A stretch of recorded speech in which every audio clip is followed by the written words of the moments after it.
Hello everyone, आप सब कैसे हैं। मैं उम्मीद करता हूं कि बहुत अच्छे होंगे और अपनी पढ़ाई को बहुत अच्छे से कर रहे होंगे। मैं Akash Kumar Bhadana ICT virtual classroom में आपका बहुत बहुत स्वागत करता हूं मेरे प्यारे बच्चों।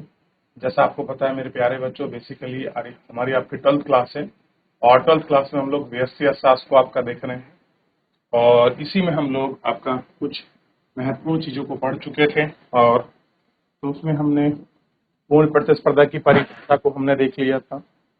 फिर उसमें किस तरह के होते हैं ये देख लिया। सह प्राप्ति को हमने पढ़ा कि किसी वस्तु को फर्म द्वारा बेच कर जो रकम प्राप्त होती है, कुल को हमने पढ़ लिया।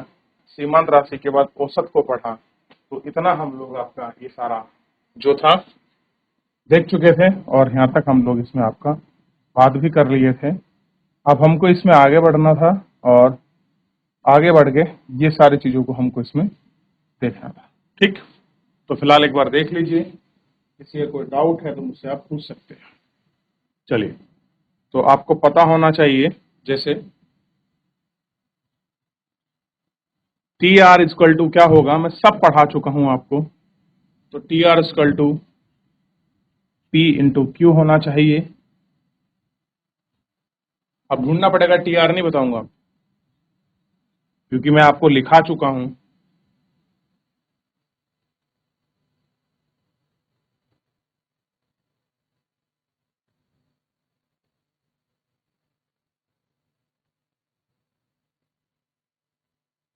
क्लियर है। और टी आर बराबर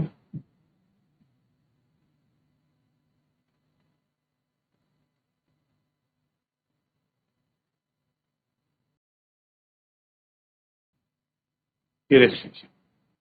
ठीक, और जो इसका अगला सूत्र है वो भी देख लीजिए। T R equal to T R N, T R N minus one, इस तरीके से होगा। तो A R equal to T R upon में क्यू। ठीक, इन फार्मूलों को आप लिख लीजिए। इन फार्मूलों को लिख लोगे तो सारी चीजें सही रहेंगी। चलिए कर लीजिए इनको, फिर आगे बढ़ेंगे। हो गया, आगे बढ़े। इसको लिखिए। चलिए, बात कर रहे थे हम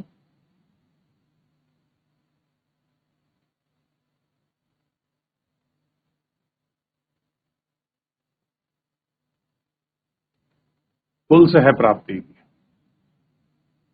ठीक है, कुल सह प्राप्ति की बात कर रहे थे। यह वह मुद्रिक राशि है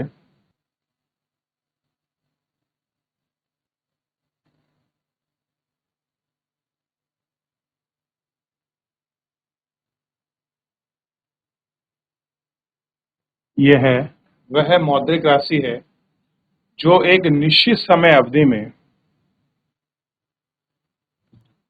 जो एक निश्चित समय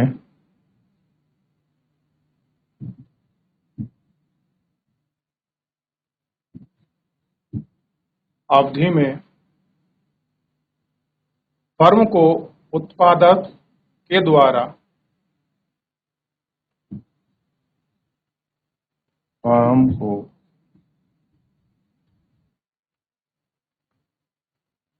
उत्पादक के द्वारा उत्पादन की गई इकाइयों से की हुई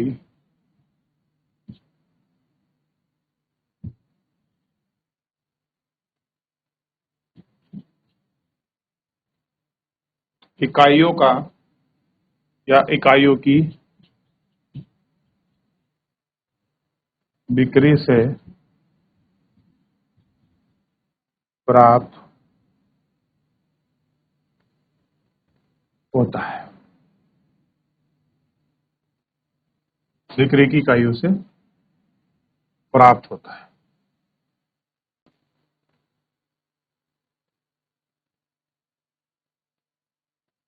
इसको हम शॉर्टकट में टीआर बोलते हैं, कुल रेवेन्यू। टीआर इक्वल टू, कीमत को बोलेंगे रेट, यानी कि एआर कह देंगे, सॉरी एआर।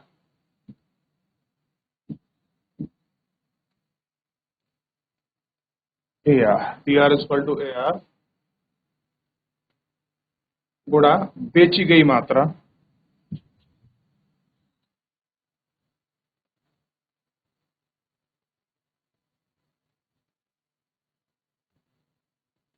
बेची गई मात्रा क्यों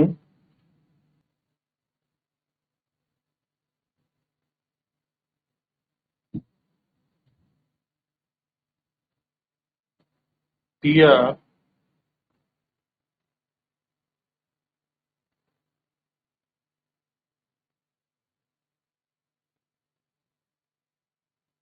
देख लिया, हो गया। चलिए,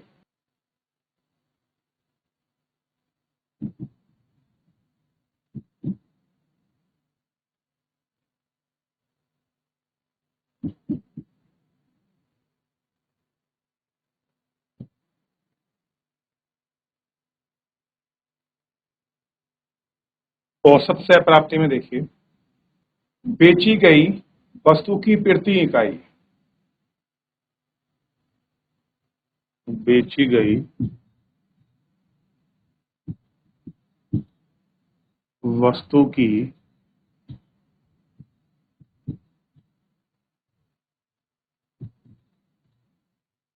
प्रति इकाई सम प्राप्ति को औसत प्राप्ति कहते हैं।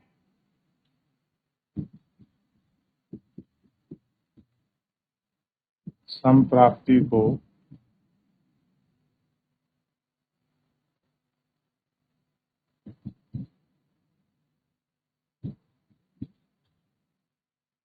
औसत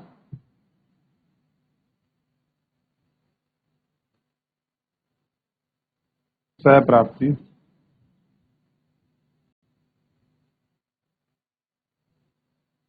कहते हैं। यह है वस्तु की कीमत के बराबर, यह है वस्तु की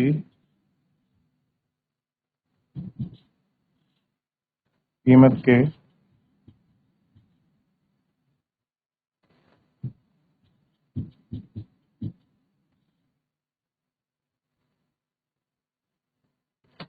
बराबर।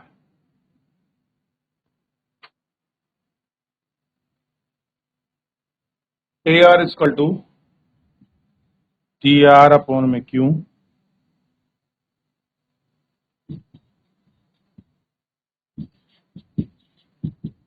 आपको पता है ए आर क्या है, आपकी कीमत है।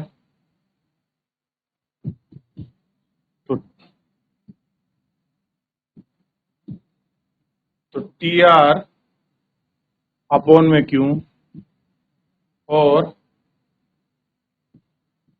पी इंटू क्यू अपॉन में क्यू। तो क्यू से क्यू कैंसिल हो गया, अगर नहीं क्यू से क्यू नहीं, चाहे आप ऐसे रख लीजिए, तो क्यू को नॉर्मल लिखिए, इक्वल टू प्राइस। ठीक है, अच्छा।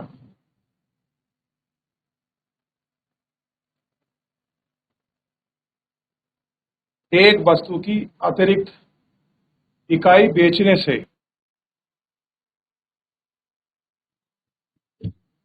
एक वस्तु की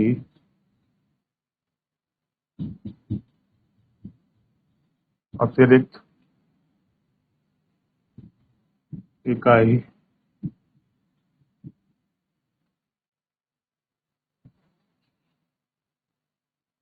बेचने से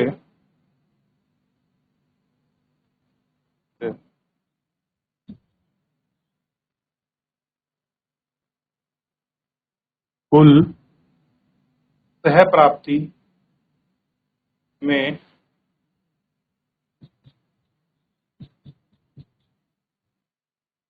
होने वाला परिवर्तन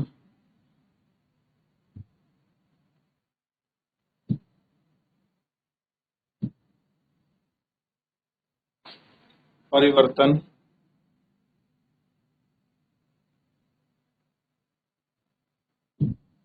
सीमांत सह प्राप्ति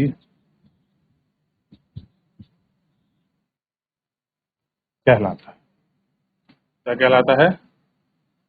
सीमांत सह प्राप्ति कहलाता है। हो गया। और अब इस सीमांत प्राप्ति से पहले ये वाला पेज भी था, देखिए।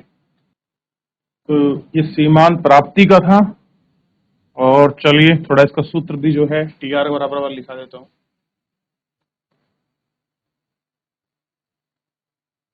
एम आर बराबर delta T R upon delta Q, और करके लिखेंगे M R N equal to M R N, ये इस तरीके से पूरा इनका फार्मूला हो गया। ठीक, करिए।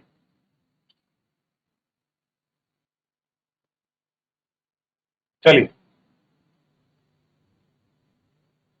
जल्दी करें, इसके बाद आगे बढ़ जाएंगे इसमें। देखिए,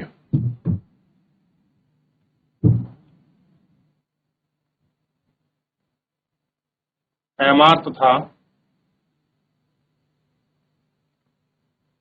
ए आर में संबंध। तो सबसे पहला संबंध इसमें देखिए, जब एम आर बड़ा है ए आर से, तो ए आर बढ़ता है।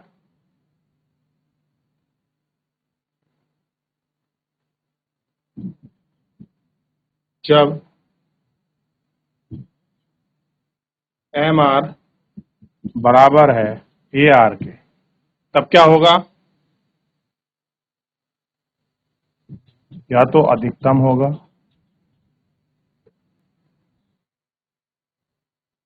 या अथवा जो है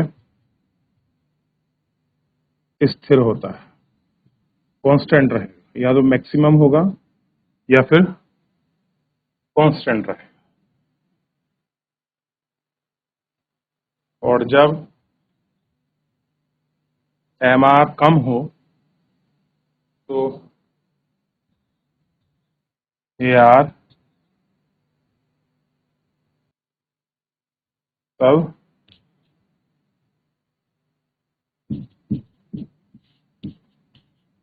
ए आर घटता है। क्लियर हो गया? बस ये हमको देखा।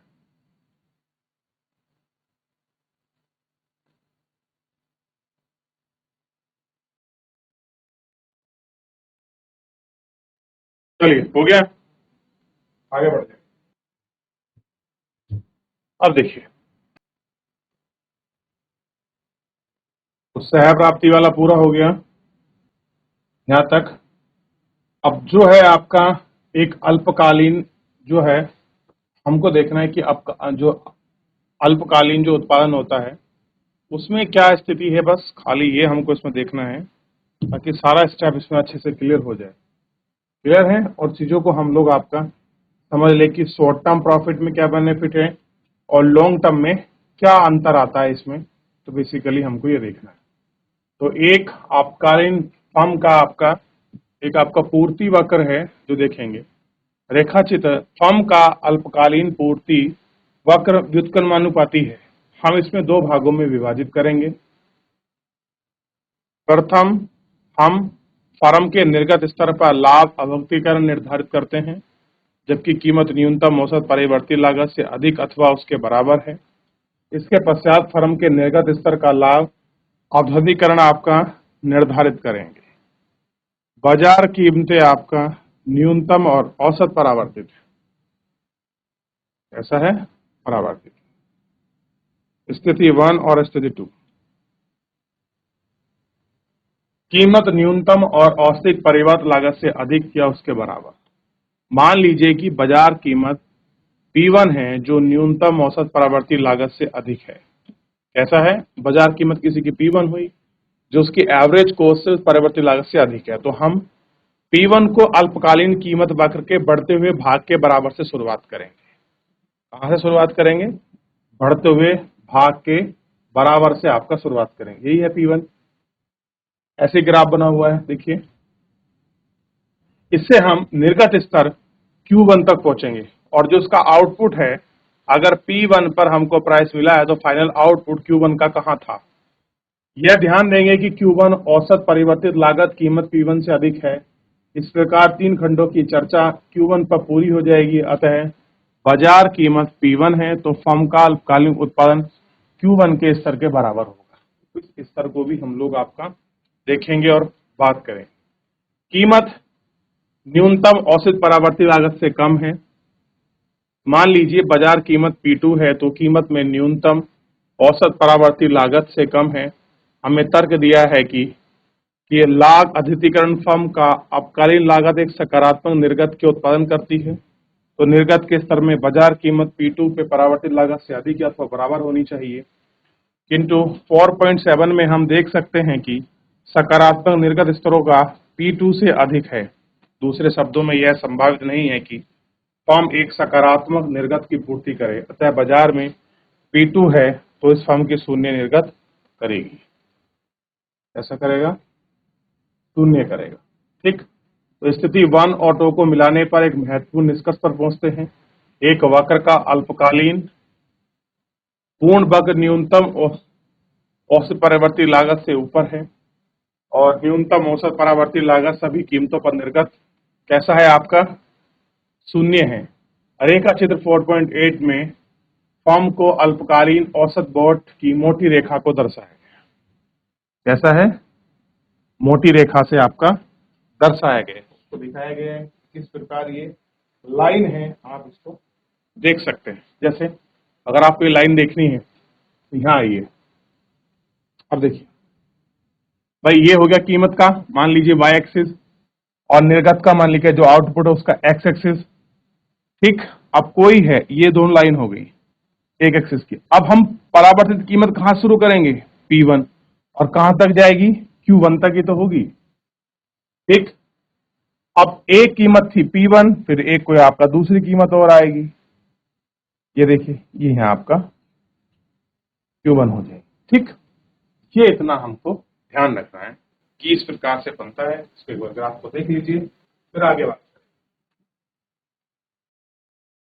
चलिए, तो फिलहाल जो है मेरे प्यारे बच्चों, इतना हमने देखा और आज के लिए इतना ही। बाकी जो और चीजें हैं इस पे हम उसको नेक्स्ट लेक्चर में देखेंगे। फिलहाल आज के लिए इतना ही। धन्यवाद।